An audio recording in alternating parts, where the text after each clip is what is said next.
হৈমন্তিকা পর্ব 9 লিখেছেন ঈশানুর তাসমিয়া মীরা।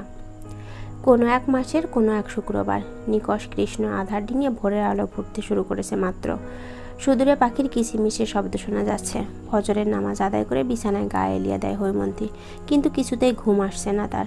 রাবেয়া কিছু সংখ্যক গাছ ছাদেও লাগিয়েছেন। হৈমন্তী প্রতিদিন ভোর সকালে গিয়ে গাছে পানি দিয়ে আসতো। ছাদের পূর্ব দিকে দাঁড়িয়ে মুগ্ধ হয়ে দেখত পৃথিবীতে সূর্যের আগমন, কিন্তু তুষারের জ্বালায় 3-4 দিন ধরে যাচ্ছে না সে। হৈমন্তীর সঙ্গে সঙ্গে তুষারও যে প্রতিদিন ভোরবেলা গিয়ে হাজির হতো ছাদে হৈমন্তীকে বিরক্ত করতে। তবে আজ ছাদে যেতে বড্ড ইচ্ছে করছে হৈমন্তীর। সেভাবে এতদিন না আসায় তুষারও হয়তো আজ আসবে না। একা একা ছাদে সময় কাটানো যাবে। বাইরে তখন শীতল বাতাসের সমাগম, হালকা শীত শীত আবহাওয়া। হৈমন্তী ওড়না রেখে ভারী একখানা চাদর জড়িয়ে নিল দেহে। চোর ডাকাতের মতো ভীরু পায়ে ফ্ল্যাট থেকে বেরিয়ে সিঁড়ি বেয়ে ছাদে উঠল। ছাদের এক পাশে বসার জন্য 2-3টে বেঞ্চ রাখা, আর অপর পাশে গাছগাছালির টব। হৈমন্তী ধীর স্থিরভাবে গাছে পানি দিতে লাগলো। কিছুক্ষণ পর পর দক্ষিণা বাতাস ছুঁয়ে দিচ্ছে তাকে।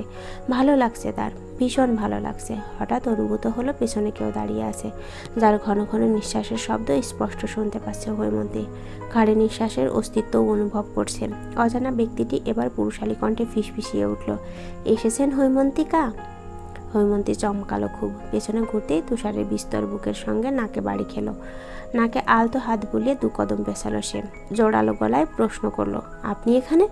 আমি তো প্রতিদিনই আসি হৈমন্তিকা, আপনি লুকিয়ে বেড়ান।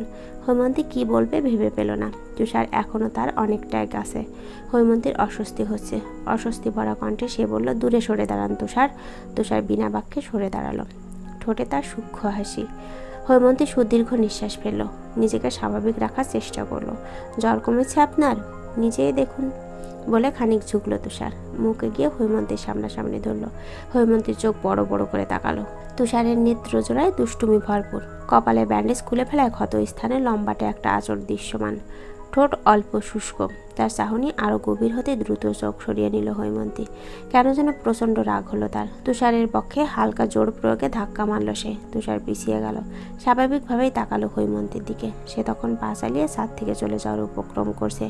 তুষার পেছন থেকে ভীষণ শীতল নিষ্প্রভ কণ্ঠে জিজ্ঞেস করল, আপনি কি চান তা কি আপনি জানেন হৈমন্তিকা? হৈমন্তী থমকালো, দাঁড়ালো কিছু সেকেন্ড, এরপর আগের ন্যায় ব্যস্ত পায়ে ছাদ থেকে চলে গেল। দুপুর থেকে বিল্ডিং এর আশেপাশে প্রচন্ড কোলাহলের শব্দ শোনা যাচ্ছে। তীব্র শব্দে ঘুমাতেও পারেনি হৈমন্তী। এবার সে বেজায় বিরক্ত। ছুটির দিনে যদি একটু নাই ঘুমাতে পারে তাহলে সেই ছুটি দিয়ে কি লাভ?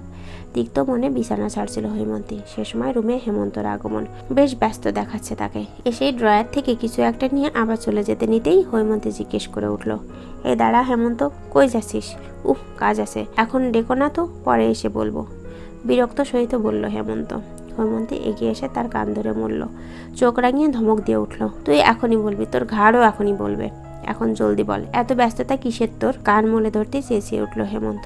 আরে ছাড়ো, ব্যথা পাচ্ছি তো, ছাড়ো না। হৈমন্তী ছাড়লো না, তবে হাতের বাঁধন খানিক ঢিলে করে দিল। তুই বলবি নাকি এবার গালে মারবো? বলছি তো, এমন করো কেন? তুষার ভাইয়ার সাথে কাজ করছি আমি। কি কাজ? আর বাইরে এত শব্দ কিসের? তুষার ভাইয়ার সব কাজই আসছে আজকে, তাই রাতে ছোটোখাটো একটা পিকনিক হবে, ওটার জন্যই শব্দ। এবার ছাড়ো। হৈমন্তী কান ছেড়ে দিল। হেমন্ত যাওয়ার আগে তাকে আবারও ধমক দিয়ে বলল, শব্দ কম কর তোরা, রুমে থাকা যাচ্ছে না। হেমন্ত তখন অস্পষ্ট কণ্ঠে বিড়বিড় করে বলতে লাগলো, সারাদিন শুধু ধমক আর ধমক। এটা আপু নাকি জল্লাদ? তুষার ভাইয়া যে কি দেখে আপুর প্রেমে পড়লো? পশ্চিম দিকে হেলে পড়েছে সূর্য। প্রকৃতিতে ঘন অন্ধকার নেমে আসতে চাইছে, কিন্তু সফল হতে পারছে না। কৃত্রিম আলোয় এখনো আলোকিত চারপাশ। বিল্ডিংয়ের উঠোনে অসংখ্য মানুষ জড়ো হয়ে আছে। তুষারের বয়সে কিছু ছেলে মেয়ে মাটির উনুনে মুরগির মাংসের রোস্ট করছে। তুষার তদারকি করছে সব। হৈমন্তী বারান্দা দিয়ে এক পলক দেখছিল ওদের, এরপর আর যায়নি সেদিকে। এখন সন্ধ্যা 7:12। টেবিলে বসে পড়ছিল হৈমন্তী, তবে বাইরে প্রবল শব্দে সুষ্ঠুভাবে মনোযোগ দিতে পারছিল না পড়ায়। বারবার অন্যমনস্ক হয়ে পড়ছিল।